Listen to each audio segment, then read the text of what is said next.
afternoon, everybody. I am Courtney Nadine Coleman, and I have a question for everybody in here. How many people in here has ever been a student? All right, how many people in here has ever been challenged as a student?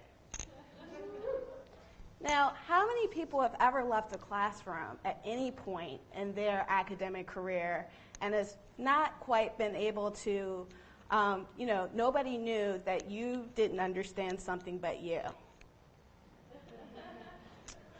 Well, that's why I'm so excited today to tell you all about my labor of love as well as my thesis project, Bright Rise for Early Childhood. It is a web and mobile platform that allows parents, early child care providers, and teachers to track, document, and communicate early childhood developmental data as well as early childhood developmental data in real time. So let's talk about it.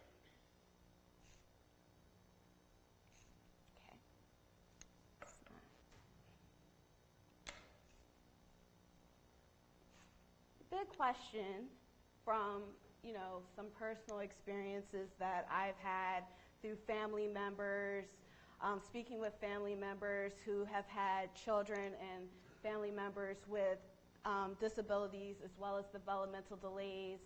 And through my 5 years of experience of teaching before I came here to ITP, is what kind of products and services can we use to extend the current methods of documentation, which is manual, and extend that to physical documentation, or using physical sensors in order to capture and collect early childhood developmental data.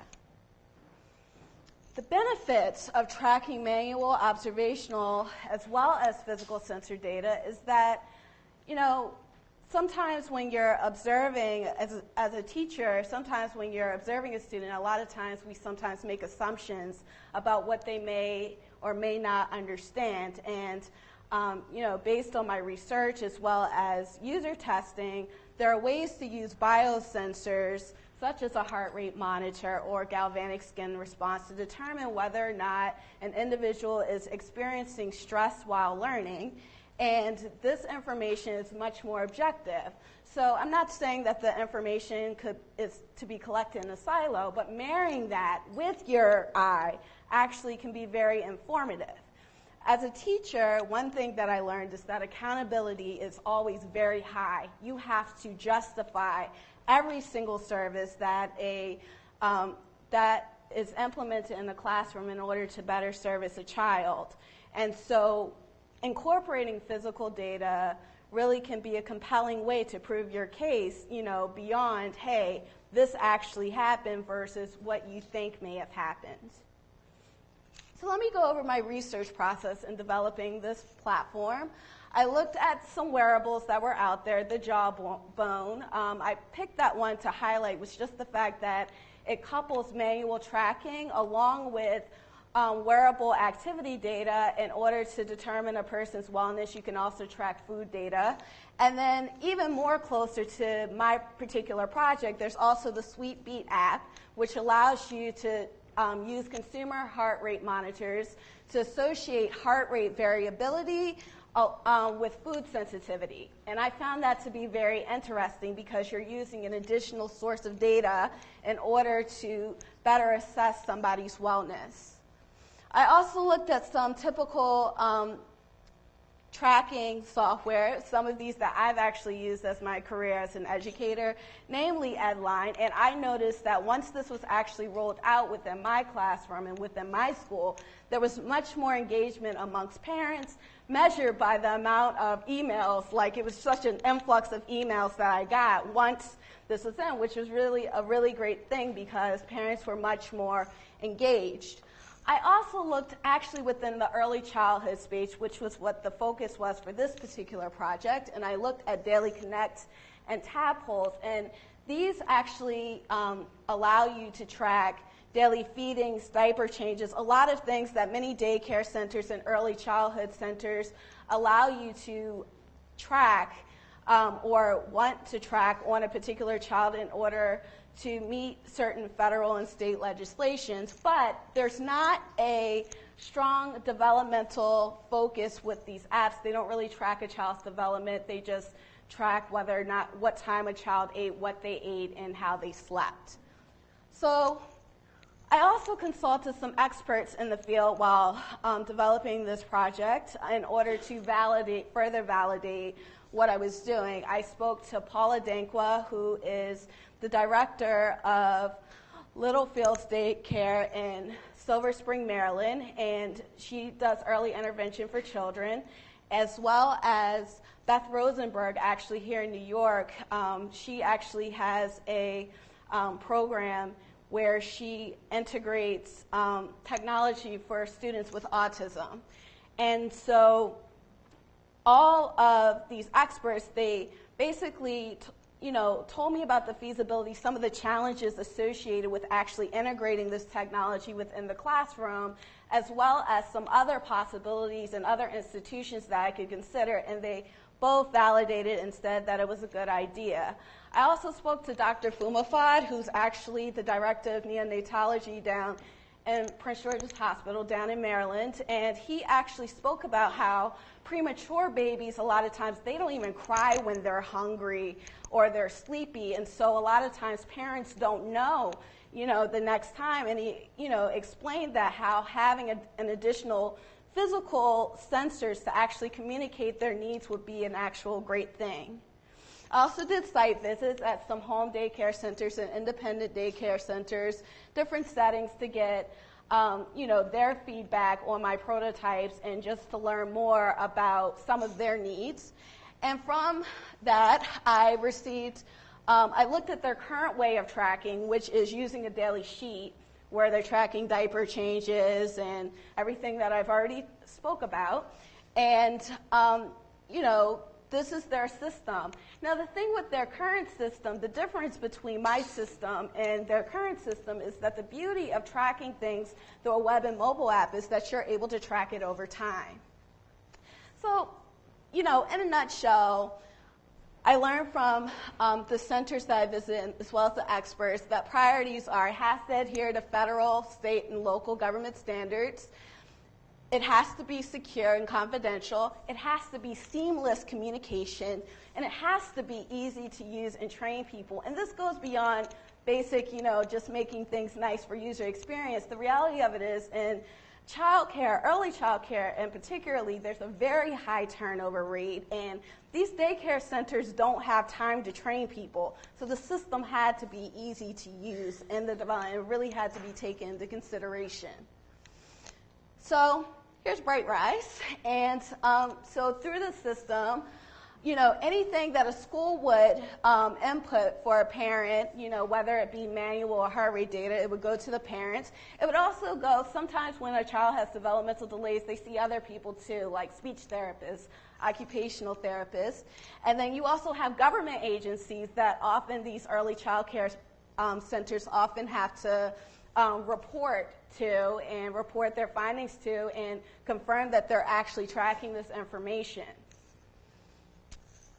And one of the biggest reasons, aside from some of my personal and professional experiences that I got really interested in serving this particular population is that, it's often said that between the ages of a child's life between the ages of 0 and 5 are the most crucial in identifying developmental delays. They have the ability to improve if they're identified, in a timely fashion. And according to the March of Dimes, about 13% of children each year actually are identified with developmental delays and disabilities. And then unfortunately, 70% of these children remain unidentified by the time that they reach school age.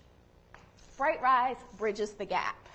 And it does that by allowing parents as well as early child care providers to become more informed about development and to provide a platform where they're receiving real-time communication, not just for a day, but over time. The parents and early intervention specialists as well as educators can become a little bit more privy about how a child is doing sooner. So types of data that Bright Rise tracks and communicates. So the typical things that are required and mandated by the federal and state government. So feedings, diaper changes, sleeping, daily activities. And the state of Maryland actually is going to start requiring, as of January 2015, all daycare centers to track development. So gross motor development, the ability to walk, or fine motor development, the ability to grab an object, or speech, smiling, giggling, the child's ability to sit up straight. All of these things are going to be required. So these are, this was the focus while developing Bright Rise. And right here, this is pretty much how it works. You have, physical data, in this particular case, a heart rate monitor, and then you have observational manual data. The data is stored and communicated within real time, and then is communicated within to these different agencies. And of course, there are other people that aren't mentioned, but this is just a really quick high-level summary. So why monitor heart rate? What about that? Well, first of all, we all have one. We all have a heart rate, okay? Number one, we all have one. And then, I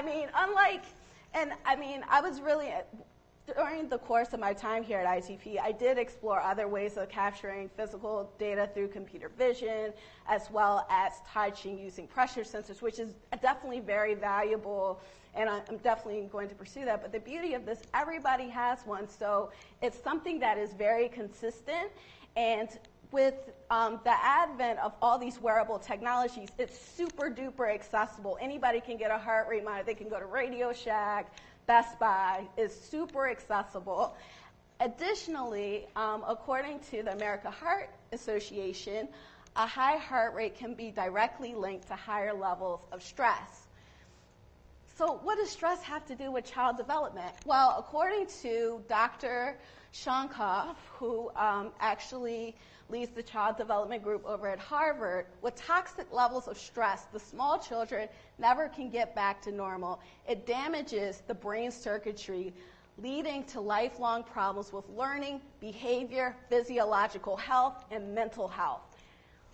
The brain controls all the others. Cognitive development impacts, if cognitive development is not clear, that impacts fine motor development, gross development. It impacts everything. I also looked at, aside from heart rate, I also looked at heart rate variability, just the concept that the more variability there is within a person's heart rate, the less stressed that they are. And with when there's actually less variability over heart rate, say over a period of 30 seconds, then there's actually more stress over time. And by analyzing this data within context, you can actually determine whether or not somebody's under stress. And I just want to say that there's good stress and there's not so good stress. But nonetheless, this is, through my research, I learned that this is a pretty valid indicator of stress. My design process, here's some of the wireframes that I did. Development, this was based on the Ages and Stages questionnaire, which is used by a lot of pediatricians, that they're walking, talking, different forms of development, monitoring heart rate, and the devices, incorporating the devices into that. And here's a little bit of the web development in progress. Just so you all can see. And now I'm going to show you all a live demo, actually, of the site in progress. And I'm not going to go into every single part, but I just want you all to see the inside of the site once the parents. So what you all just observed was the parent signing up and registering their child. Their child's name is Joel Baker. And Joel Baker is 1 year old.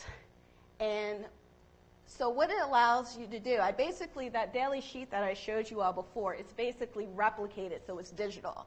And as I said before, the beauty of this system is that you can actually go through the time. You can go through the day, and you can find out, how did Joel sleep on Wednesday? You can also click to see a picture of Joel. You can also look at some of the recent milestones reached, as well as the achievements and some of the notes, the pictures that were taken by a parent. And just so I can show you all, so there's the report, how you go about adding child info.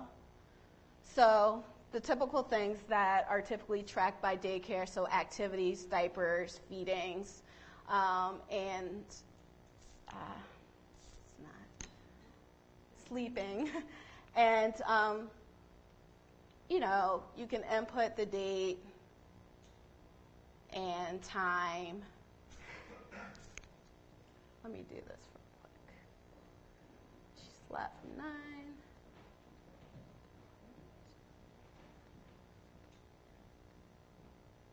Okay.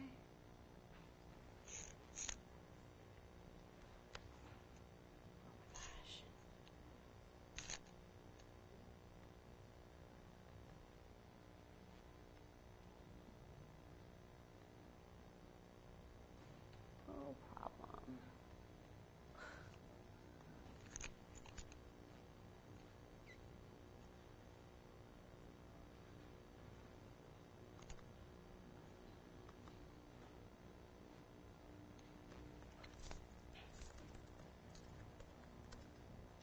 And then once it's submitted,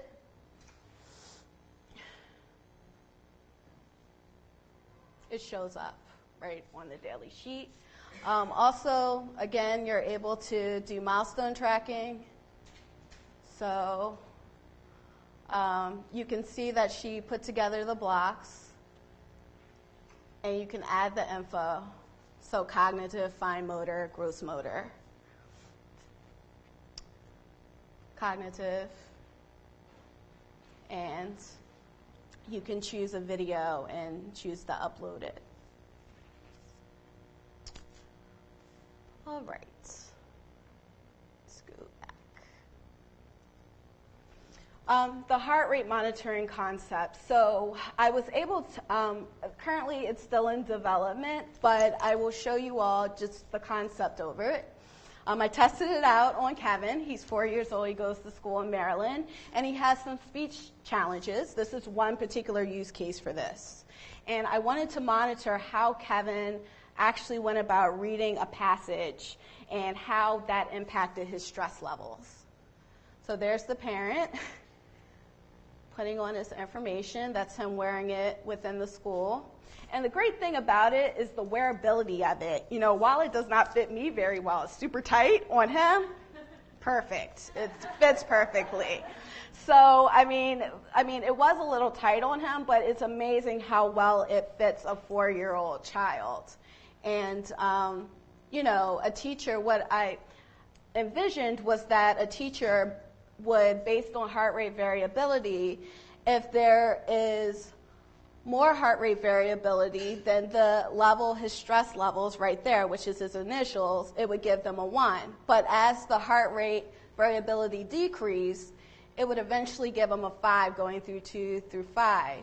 And each time that number shows up, that will indicate to a teacher that perhaps they need to do early intervention, whether it is allowing him to go outside and get a drink of water, whether it's giving him additional assistance, doing peer tutoring, early intervention, and just by monitoring his heart rate and stress levels of something that might be challenging for him.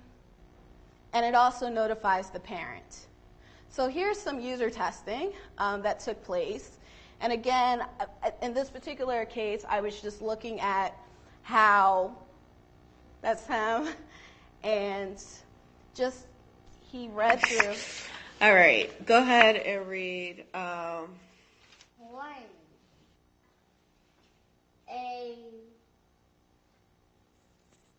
Go ahead and sound it out.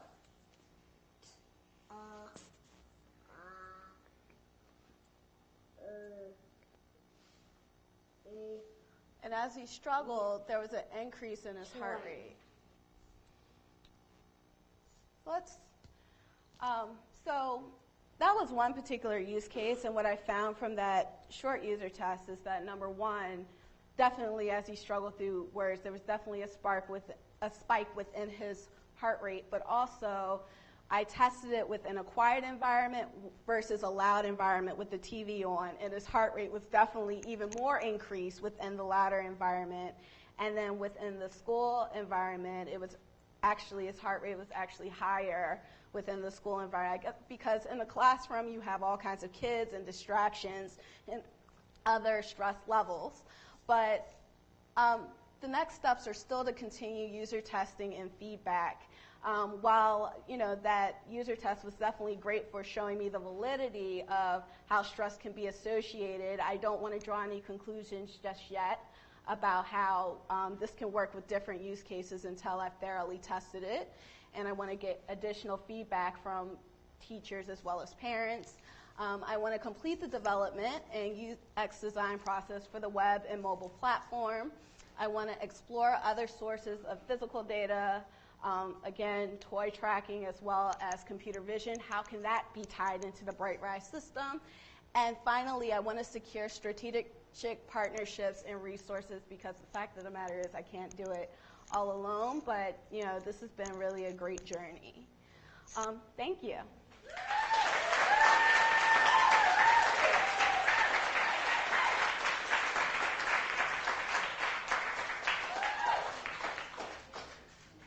Does anybody have any questions? Yes. So, you're looking at heart rate at this point, and I remember your earlier work using the video to measure the development progress. It seems like a lot of the things you are measuring are literally that measurement, but not necessarily measurement of performance. And I was thinking about heart rate, for example, which could be an indicator of stress, but there are other things that could affect variability of heart rate too, yeah? Yes. Between the various things that it can represent, how do you combine the various ways of measuring that you're talking about? Well, I think that the way that I envisioned heart rate being used is that it's an additional, at this particular point, but you bring a good point, how do you marry the two together for a more thorough analysis, is as an additional source of documentation at this particular point in time. So, for example, if I'm going to say a individual education plan, meaning that's for students who have special needs, and I need an additional source of documentation to prove that this child, they might need more behavioral monitoring support as well as more academic support, I would use it as an additional means. But I'm definitely still, but you bring up a good point about that, using it for other sources. Yes. I may have missed this, but is there a place where you could add, like a parent would add his or her own notes, like, I know he's not looking at me, or, some of the things that you ask, which are quantitative measurements, but parents know other stuff. Right, right. To add additional. Just to add just something that says, so-and-so is, general information I that notice might other not. children are looking at their parents, but mine isn't. Okay. Yeah, that's definitely something that I've considered for future editions. But in this current version, it's really a teacher-centered. Yeah. And by the way, I think your icons are great. I think especially, so this is more teacher input, but the parent input also. In case, just wonder sometimes things like gross motor movement, etc. Will they be how will they be told what those things are? Because when you're a new parent, you don't know anything. Right. Yeah. I think that training, that's something that I'm still thinking, because that's why I'm not just rolling it out there, because it's a lot of different stakeholders. It's very complicated. You have a parent, you have a school system, you have all the teachers that have to be, so it's something that I'm definitely thinking about. Yeah.